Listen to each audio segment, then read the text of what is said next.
Hey everyone, it's Barb Teckle. So this reading is for the week of February 1st. Here we go into February. Yay! I'm excited. I hope you are too. We are done with January. So long. Farewell. Okay, I won't sing. But today I am going to use the cards from somebody who I have known for a while, but never, really looked into his work. And then during the Animal Oracle Cards Summit, which I had shared in the last couple of videos, I was a speaker for. This gentleman was also a speaker, and his talk was so beautiful, so touching. I resonated on so many levels with him. And I had his deck for quite a while, and he is from Australia, and his name is Scott Alexander King. That is the deck I'm going to work with today. And this is going to be interesting because a lot of these animals, of course, are native to Australia. So I might not even know what that animal is about. So this is going to be an interesting experience. So yeah, this is the deck by Scott Alexander King. So he incorporates also in his deck the different elements of air, fire, water, and earth. So we'll see what comes through with that message as well. So as usual, get ready to think about what number you would like, card number 1, 2, or 3. And that'll be just a little extra message for you for the week of February 1st. February is hard to say. So maybe if I slow down when I say that. All right, so here we go. Let's see what message comes through for the week of February 1st.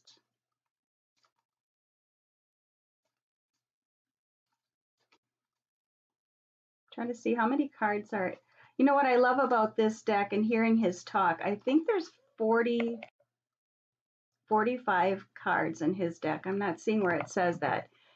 But he created this deck quite a few years ago, and at the time when he was looking, 2007. Yep, 45 cards. When he was looking for a publisher, 45 cards, they said, well, normally it's 44. And he said, no, I really want to do 45 because these are all animals he has personally connected with. And he finally convinced them that he had to have 45 in his deck. That's the way it had to be. And I love that because you just create your own path, which reminds me, I do want to share this little note with you quickly first. Is last week's reading, I heard from my friend who's an artist, Shannon, and I love hearing this when this happens. So thanks so much, Shannon, again for sharing your story. And what happened is she listens to the readings that I do, and she had picked card number 1 from last week, which was Cat, and it was about claiming your independence. And she was feeling really stuck in her art. And she took the message from the cat and it actually applied. And she took in the message of that and it changed everything for her with her art. So I wrote a blog post about it, just a short blog post. I'll put the link below if you want to go check that out to see how that reading and the message from Kat helped my friend Shannon, who's a beautiful artist and a wonderful woman, expand in her art. And it just was so beautiful. And the art piece is gorgeous. And the cool thing about it is I shared my message on Facebook from Shannon, and then a mutual friend of ours reached out to her to buy the piece of art. Isn't that awesome? Oh, I love that when that happens. So I had to share that. Okay. So let's see what animals are going to come with the message today for the week of February 1st. All right. Don't forget, did you pick 1, 2, or 3? Stay till the end, remember, so you get the whole full message. All right, so if you pick card number 1, and all of these cards in this particular deck looks to me like they're read all upright. It doesn't look like he intended these to be read in reverse. So if you wanted to, if you picked one upside down, that's totally up to you. You can do whatever you want. All right, card number 1. Oh, this is so interesting. Okay, so horse, personal power. So horses aren't just native to Australia, obviously. We also have them here in the U.S. And pretty much all over the world, right? So I'm assuming horses associated with the element of earth, and I'm going to just double check. See these symbols on the bottom? That is correlated with an element. And oh, it isn't earth. Wait a minute. It's actually fire. Okay, I had that wrong. So it's actually fire in this deck. That's the element associated with a horse, sorry. This is so interesting to me because I just had a client reading with someone who had a dream about horse. And horse came up a lot during the reading. And I kept feeling called to say to her that this was about her stepping into her own power. And look at here, we have personal power. So if you pick card number 1, that's what the message is for you too. Is there an area in your life that you're feeling a little, either you want to take the next step, or you're feeling some fear around stepping into your power, whether that's in a relationship or in your career? This is encouraging you that you can do it. And when you step into your personal power, there is so much freedom in that. So much freedom. Something I have definitely experienced since I healed some of my own trauma, which I did a couple of years ago, and this new expansion of freedom that has opened up to me. And then when we bring in the element of fire, that is like a little extra kick that this is the time. This is the time to maybe light a fire under your butt.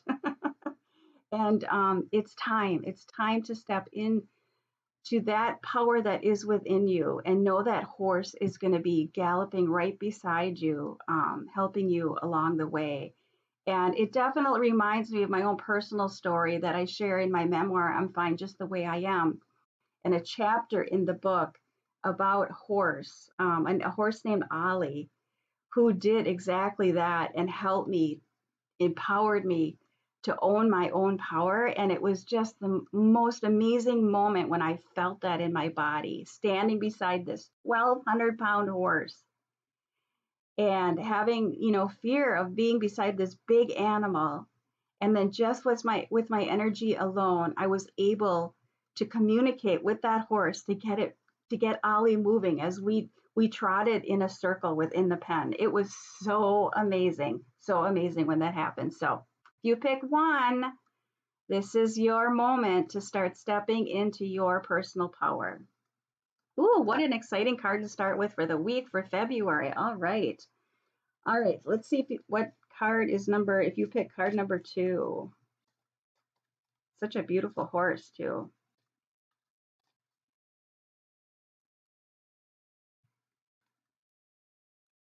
All right, card number 2. I feel like it's the top one. Ant. Oh, this is an interesting card along with horse. So we have ant, and the word on the card is strength. So if we read these two cards together, well, first of all, when you think of ant, they really work well in community. That's where they find their strength. And this is also a fire sign, fire element, fire ant. That's what I'm thinking of in my head. Interesting. So we have 2 fire. Wow, we are like, I can't think of a word. We are blazing into February, aren't we, with these 2 fire cards? So personal power. And ant is telling us that we have the strength to do that. And, maybe perhaps too, this is about, I feel like there's a little bit of a message in here for myself as well, is it is when we surround ourselves with like-minded people that help us to step into our personal power and give us more strength to do what we are here to do. And so I think that's an important message to remember with ant, is it's really about community, that we don't do this alone, and that's where we get our strength from. So maybe for you personally, maybe you need to reach out to a group, or you need to be in collaboration with someone to help you step into that personal power, and to help, strengthen whatever it is that you need to move forward. So cool. We have 2 fire signs. Wow. Okay, let's see what the third card is. I'm dying to know now. So far, interesting in the fact that these, this is an Australian-based card, and I picked 2 animals that are also here in the United States. So that's interesting to me. We also had number 20 and then number 19. I don't know. I wish I knew. I couldn't find this in the book what the symbols at the top mean. I'm not exactly sure what those are. I'll just see if I can do a little more research on that. Okay, so if you pick card number 3, I feel called to actually count down 3. So 1, 2, and 3. Okay, we don't have another fire sign, but this is an air sign. So this is, oyster catcher. Oyster catcher. I never even heard of such a name of a bird. And it says concealment. Along with the message of air. The element of air, I'm sorry. So if you pick number 3, and I'm looking at this all together with the other 2 cards, personal power and strength. Sometimes when we are afraid to step into our personal power, it's because we are concealing some type of fear.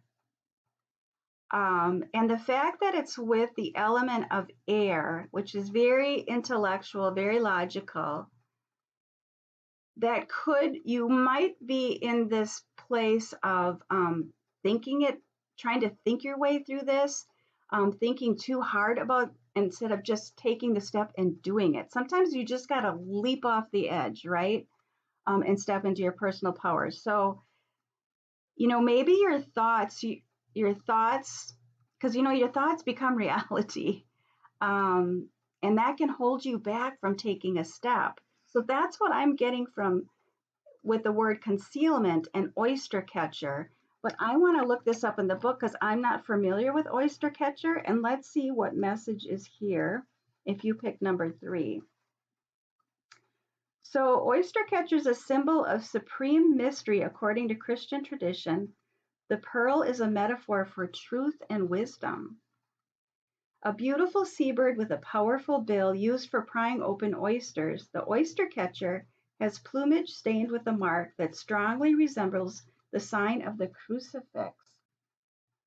Wow, that's interesting. Christian tradition has it that the oyster catcher once concealed Jesus under a mass of seaweed when it learned of the danger he was in.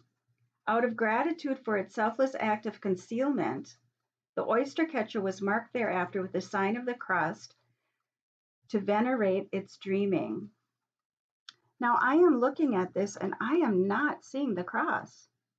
That's, I'm thinking of the donkey. The donkey has, the symbol of the cross on their back. I'm not seeing it. Perhaps you do it, but I am not seeing it at the moment. I might have to just look at this a little longer. That's interesting. So long as you are not intentionally lying to anyone, including yourself, and no harm comes to anyone, including yourself, all is as it should be. Oyster catcher is not a supporter of the concealment of truth as a means of controlling others, but rather as a way of protecting one's sense of security and self-esteem. I'm going to read that again. Oyster catcher is not a supporter of the concealment of truth as a means of controlling others, but rather as a way of protecting one's sense of security and self-esteem. Choosing not to reveal the truth is not necessarily lying. If the topic never arises, one does not have to speak of it. It is no one's business but your own, so long as it does not interfere with or damage another's view of the world. So when I am feeling like this is saying, when we step into our own personal power, it kind of goes with the message from last week with Kat is, doing it from a place of compassion and from our heart. And whatever our truth is, if it's not going to, it's there to serve us, to help guide us. And, I'm all about the inner work. And I truly believe that that's why we're here, is to do our own inner work. And as we do that, that by default has an automatic positive effect on the world, whether we speak it or not. We just have to be it and own our shadow parts, and integrate that and be with that. We don't necessarily have to shout that all out to the world, though if that's what you feel called to, if you do it from a place of compassion, that's okay too. So that, I think that's interesting, along with the personal power. So I'll just read the rest of it here. It says, if you look at your life and realize that a portion of yourself is being repressed for reasons that no longer serve you, turn this aggravating grit of sand into something precious. Kind of what I just said. Open up and reveal it as your pearl of wisdom. So it's for you. It's for you to learn from, so that you can expand and you can find more peace within yourself. The aspect of yourself that you yearn to have seen as sacred and worthy of public scrutiny. If the oyster catcher has flown into your cards today, ask what side of yourself you are concealing from the world, either intentionally or inadvertently. What aspects are you attempting to hide from yourself? I think that's really key in this message, because when we hide it from ourselves, we can't step into our personal power. What facets of your life would you like to see revealed and honored by all? You are being reminded that there is a time and a place for everything, and that if it seems appropriate to conceal the truth of who or what you are, then do it. But if now seems inappropriate, then stop. So I just feel really strongly that because it's with personal power and strength, it's really an inside job right now. Um, if you got this along with the other two cards, this is really an inside job, that it's for you to percolate in that shadow part of yourself and to work with that. Maybe reach out for support, from someone that you trust and can talk to. Um, and that's where you would find the strength as well to work with that part of you that you've been afraid to look at. That's what it feels like. That's what it really feels like for the message for the week, as an overall message, and then individually whatever card that you picked. So let me know. This is really an interesting reading. Kind of deep to step into February, but deep is good because it brings us to a new lightness. It helps us experience more joy when we can let go of those things that no longer serve us, and that we are maybe carrying as a burden and that hold us back. And then when we do that, we can't step into our own power. So, yep, that is the message for a week. Let me know if one of those cards resonated for you or the whole reading resonated. Let me know. I would love to know. All right. Have a great first week of February, and I will be back again next week. Take care. Bye bye.